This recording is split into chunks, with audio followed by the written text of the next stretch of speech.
Plus je regarde des séries, plus j'ai l'impression que les lycées américains, c'est un véritable enfer.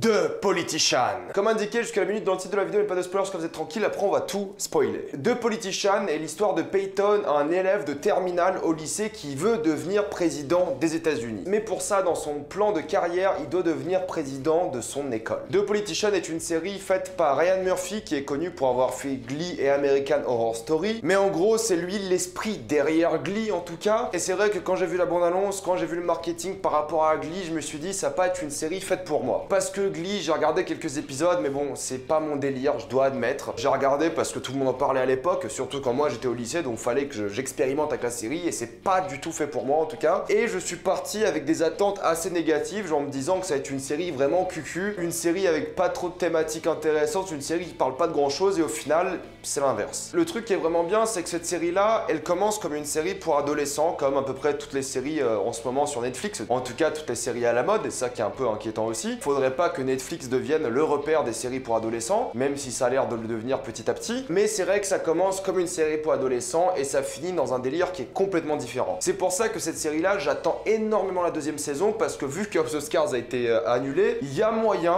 que ça devienne un peu le House of Cards version un peu plus soft. Mais franchement, si la série évolue bien, ça peut devenir assez trash dans certaines choses. C'est vrai qu'il faut s'attendre à une série pour adolescents au début, mais croyez-moi que ça vaut le coup de continuer, parce que déjà la fin, c'est un énorme cliffhanger et ça présage que la série ne sera pas basée sur le modèle de la série pour adolescents, et ça c'est très très bien. Il y a un truc qui n'est pas en rapport avec la série en tout cas, mais qui m'a quand même un peu dérangé, c'est peut-être parce que je suis un vieux con, mais au tout début de la série, il y avait un message de prévention en mode cette série va peut-être vous vexer, va peut-être vous blesser, va peut-être vous offenser si vous avez des problèmes mentaux. Si vous avez une maladie mentale, ça va peut-être vous déranger. Encore, pour une série comme 13 Reasons Why, je me dis que ça peut être un avertissement intéressant, surtout quand tu connais la vague de suicides qui a eu lieu après la diffusion de la série. Même si la corrélation est encore à définir parfaitement, c'est vrai que cette fois-ci, tu as un message en mode attention, tu vas voir des personnages avec des problèmes psychologiques. J'ai envie de dire un truc, et il faut admettre que le cinéma, le monde des séries télé, c'est un traitement de personnages avant tout. C'est des personnages qui ont des défauts, des qualités, et quasiment tous les personnages de tous les films et séries ont au moins un problème psychologique. Pour moi, les personnages de Politician ne m'ont pas semblé différents de d'autres personnages de d'autres séries. Donc pour moi, le message, il devrait juste ne pas apparaître du tout ou apparaître devant toutes les séries. Et pour moi, c'était pas un bon signe, parce que je me suis dit qu'ils avaient une cible de jeunes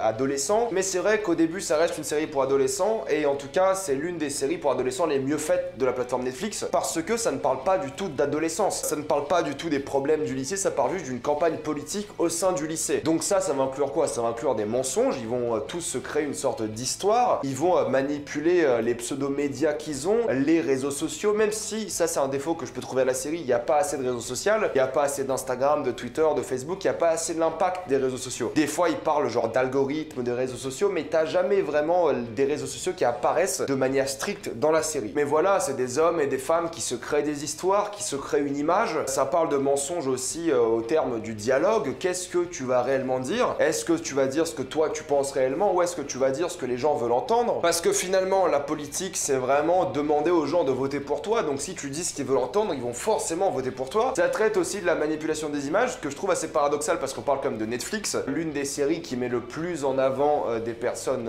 par exemple transgenres, mais le plus en avant la communauté LGBT, les minorités, etc. Et le fait de jouer à ce point sur les images, c'était un reflet assez intéressant, parce que du coup les politiciens, enfin du moins les adolescents politiques dans cette série, décident de quelle image ils veulent adopter et de quelle personne inviter sur scène, parce que cette personne est une minorité, cette personne est handicapée, cette personne est noire, cette personne n'a pas de genre, etc. etc. Donc c'est vrai que j'ai trouvé ça assez paradoxal de la part de Netflix de mettre aussi bien en avant le fait que au final ça reste juste une image de marque. D'ailleurs ça va en rapport direct avec la vidéo que j'ai fait récemment sur l'homosexualité dans les séries, je vous conseille d'aller la voir. C'est vrai que moi ça m'a fait marrer de montrer à quel point Netflix a décidé de dire que voilà, on manipule tous l'image des gens pour se faire apprécier, parce que quand tu vas être pour la communauté LGBT, forcément beaucoup de personnes vont se dire ouais, tu es ouvert d'esprit. Quand tu vas être pour la cause des haïtiens alors qu'il y a un seul haïtien dans ton école, les gens ils vont se dire ah putain, ils pensent aux personnes qui sont peu nombreuses, ils pensent aux vraies minorités, etc. etc. Donc c'est sûrement la critique la plus intéressante qu'a à offrir la série, c'est vraiment l'utilisation des images, l'utilisation de la bonne conscience pour se donner la meilleure image possible pour que les gens t'apprécient. En tout cas, j'espère que c'est une série, même si ça m'étonnerait au final, qui va vraiment évoluer sur quelque chose de plus sérieux. Oui, c'est du 13+, actuellement, mais il y a vraiment moyen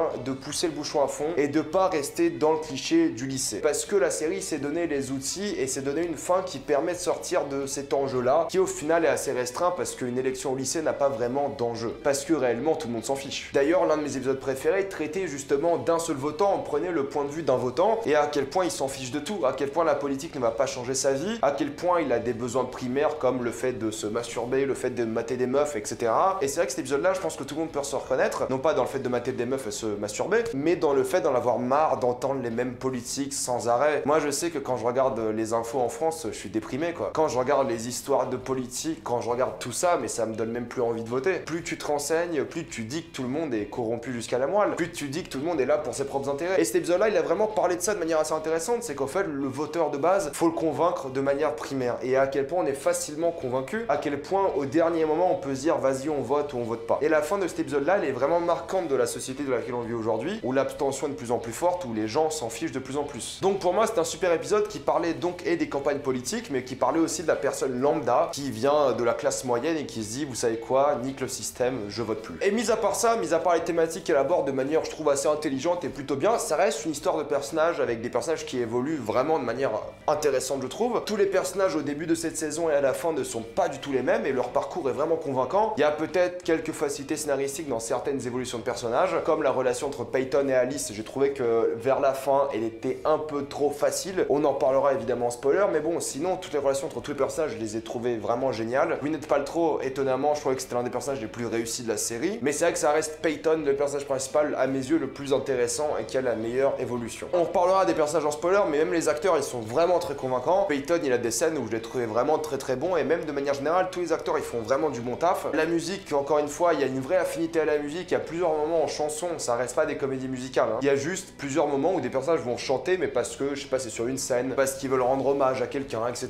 Et donc vont réellement chanter. Ne vous inquiétez pas, il n'y a pas de moment où ça part en comédie musicale. Et même la bande son qui est utilisée, moi je l'ai trouvé vraiment très réussi, entre la musique des vraies chansons avec des vraies paroles et la musique orchestrale, je l'ai trouvé vraiment très convaincante. Ça me faisait penser à certains moments à la musique de Desperate Housewives, dans le côté répétitif, leitmotiv du truc. Mais vraiment, tu vois qu'il y a une vraie affinité à la musique, au rythme dans la série. Et en tout cas, de manière générale, la série, tu vois qu'il y a de l'argent qui a été mis dedans parce que les décors sont vraiment réussis. Toutes les pièces que tu vois, tous les lycées sont vraiment bien remplis. T'as l'impression qu'il y a des vrais gens qui habitent dedans. T'as l'impression qu'il y a une vraie vie d'étudiants à l'intérieur. Et de manière générale, la mise en scène le sublime très bien parce qu'il y a des idées de mise en scène. Il y a des plans où tu dis, putain, ça c'est pas un plan banal de série où ils ont pas réfléchi. C'est pas Euphoria niveau de la mise en scène, c'est pas une série HBO non plus, mais franchement, ils ont tenté des trucs que j'ai trouvé vraiment réussis et efficaces. Et ils ont un vrai punch et dramatique et comique quand il faut. Parce que oui, il y a du drama, plus t'avances dans la série, plus la série devient tragédique. Bon, ça reste assez light à certains moments, même si ça parle de thèmes sérieux vers la fin, c'est pas sombre non plus, mais ça ose en tout cas aller parler de choses qui sont différentes de la vie du lycée. Ça va même traiter de dépression de manière très intéressante, je trouve, avec un personnage où on n'explique jamais les raisons de sa dépression, juste il est comme ça, et on a le droit à un personnage qui est du coup très touchant dans la série. Il y a un truc que j'ai un peu moins aimé, c'est que du coup Peyton est on va dire bisexuel dans la série, on sait pas trop, ils en parlent pas trop et tant mieux j'ai envie de dire, mais d'après ce que j'ai compris, il aime autant les femmes et les hommes. Et c'est vrai que ses frères adoptifs, ils sont vraiment le cliché de l'homme, ils sont tout le temps torse nu, ils font du tir à l'arc, ils font de la chasse, ils pensent que à draguer des meufs, ils parlent vraiment que à des meufs comme si c'était des putes, etc.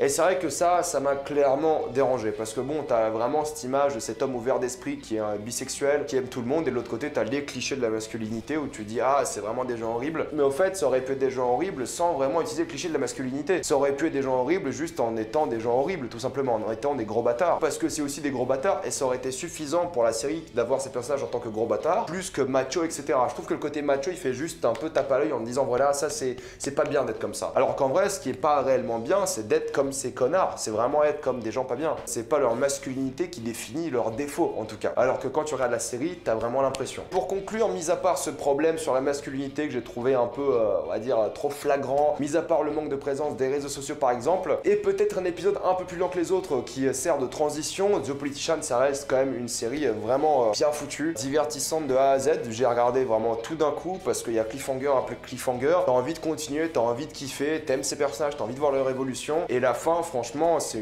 un super cliffhanger. C'est l'un des meilleurs cliffhangers de cette année et j'ai vraiment hâte de voir la saison 2. Au début, je me suis dit, c'est une saison sympa, mais qui mériterait pas vraiment d'avoir de suite. Et l'épisode 8, le tout dernier, franchement, nickel. Vraiment, le cliffhanger et tout l'épisode, la manière dont il a été construit, tu dis qu'ils peuvent aller faire de grandes choses avec cette série. Donc honnêtement, moi j'y crois et j'ai vraiment hâte de voir la saison 2. Donc pour moi, The Politician, c'est peut-être une série pour ados au début, mais si vous pouvez vous sortir cette idée-là de la tête, vous allez quand même être très divertis, je pense. Et vraiment, la deuxième moitié de la saison, on va dire les 2-3 derniers épisodes en tout cas, sont bien différents des 5 premiers, mais vraiment. Avant de passer en spoiler, pensez à vous abonner à la chaîne pour plus de vidéos. Mettez un j'aime et partagez cette vidéo, ça aide beaucoup la chaîne. Si vous aimez la chaîne, pensez à la soutenir grâce au lien dans la description, dans les commentaires épinglés, voir des petites pubs, et moi ça me fait un peu d'argent. Suivez-moi sur Instagram pour des critiques exclusives, suivez-moi sur Twitter pour toutes les news, et on spoil.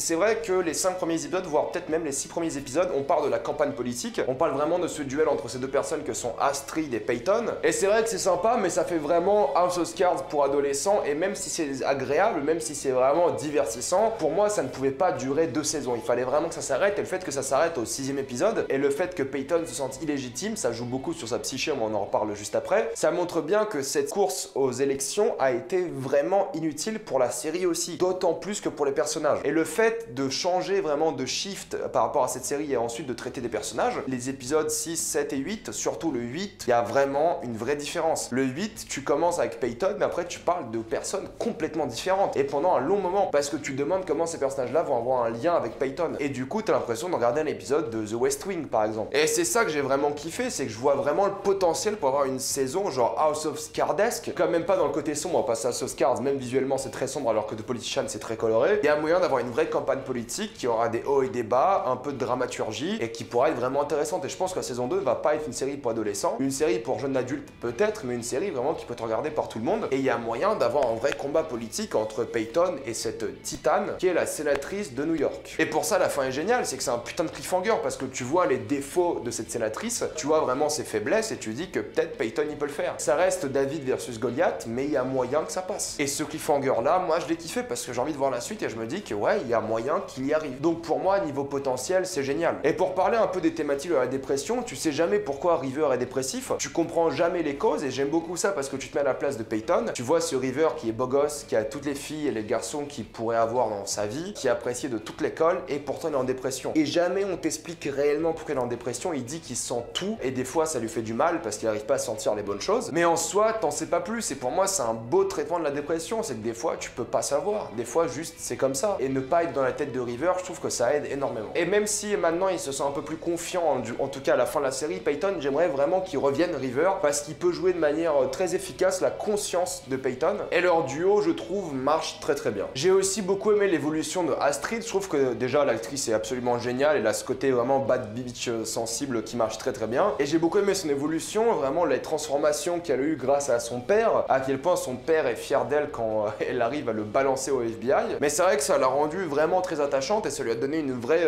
structure narrative très intéressante parce qu'au final la course, elle s'en foutait, elle était amoureuse de River, elle a toujours déçu son père et maintenant il faut qu'elle vive sa vie et tu vois qu'elle a un petit job qu'elle aime pas spécialement, tu vois qu'elle a vraiment du mal et là ça lui donne vraiment une vraie raison d'abandonner sa vie et de vivre avec Peyton et tout le monde pour essayer de gagner cette course. Pour moi c'est la manière dont Alice a abandonné son copain parce qu'ils sont juste en train de se marier et elle se casse parce qu'elle manque ce côté politique de la chose, cette manière de croire en quelque chose, j'ai trouvé ça un peu facile parce qu'elle avait l'air vraiment amoureuse. C'est vrai que l'arrivée de Peyton dans sa vie change pas mal de trucs, mais bon, pour moi, il aurait fallu peut-être un peu plus de développement pour vraiment que Alice quitte ce mariage. Parce que quand même, c'est pas une chose facile, c'est pas une chose bête de quitter un mariage comme ça, alors que vraiment, pour le coup, elle avait l'air heureuse. Facilité scénaristique aussi, c'est concernant Sky, je trouve que c'était vraiment simple la manière dont ils se sont dit, ouais, t'as essayé de m'empoisonner, mais maintenant, viens, on devient potes. Un peu simplet, et c'est vrai qu'en tant que personnage, on n'a pas grand chose sur elle, on va sûrement s'intéresser plus à elle dans la saison 2, mais sinon, elle est assez banale dans cette saison 1. Et le personnage de Gwyneth Paltrow, je l'ai vraiment adoré, Georgina, elle a vraiment cet arc narratif où elle est pas heureuse avec cet homme, où vraiment elle est pas bien dans sa peau, elle a trouvé l'amour avec quelqu'un d'autre. Tu lui dis, ouais, va vivre ta vie, va vivre ce que tu peux vivre, et je pense qu'on ne le reverra pas dans la saison 2, peut-être dans quelques saisons, peut-être plus tard, qui sait. Pour moi, c'était un bel arc narratif qu'il fallait conclure, son amour pour son fils était très fort, et vraiment, je trouve que c'était un bon feel-good personnage, parce qu'à la fin, t'en sors, tu te dis, bah tant mieux, sois heureuse, sois contente, vis ta vie. Et l'intrigue qui est quand même assez sombre, c'est l'intrigue d'Infinity, parce que sa grand-mère l'empoisonnait depuis le début, début, pour avoir des avoirs qui ne servent à rien, a été invitée à Disneyland, etc.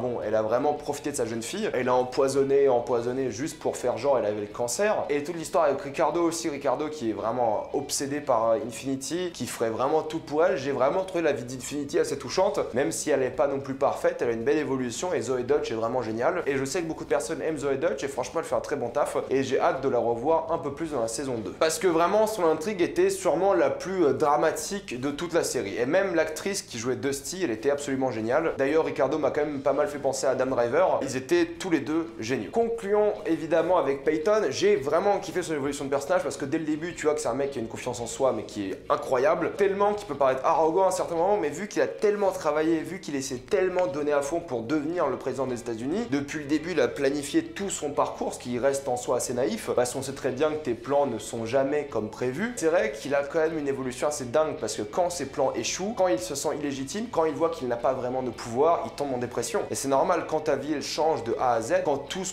que tu croyais est différent, forcément tu te sens pas très bien. Mais c'est exactement ça que j'ai kiffé, c'est sa dépression, c'est son alcoolisme et le fait qu'il faut raviver la flamme. Au final, j'ai trouvé ça absolument génial. Même s'il a l'air arrogant, même s'il a l'air un peu insupportable des fois, le fait qu'il se donne à fond, le fait qu'il travaille et le fait qu'il ait quand même des bonnes intentions et qu'il veut faire du bien, bah ça fait de lui un personnage vraiment très attachant. Et à la fin, t'espères vraiment qu'il gagne, même si ce n'a pas été le cas de manière légitime. T'espères que dans la saison 2, en tout cas, il gagne quelque chose. Ça va être compliqué, mais j'ai vraiment hâte de voir la suite. Voilà, c'était mon avis sur The Politician. Si vous avez vu la série et vous avez adoré, détesté, mettez-moi tout ça dans les commentaires. Dites-moi ce que vous en avez pensé. Pensez à vous abonner à la chaîne pour plus de vidéos. Mettez un j'aime et partagez cette vidéo, ça aide beaucoup la chaîne. Si vous aimez la chaîne, pensez à soutenir grâce au lien dans la description dans les commentaires épinglés, regarder une petite pub, mais moi ça me fait un peu d'argent. Suivez-moi sur Instagram pour des critiques exclusives. Suivez-moi sur Twitter pour toutes les news et salut à tous.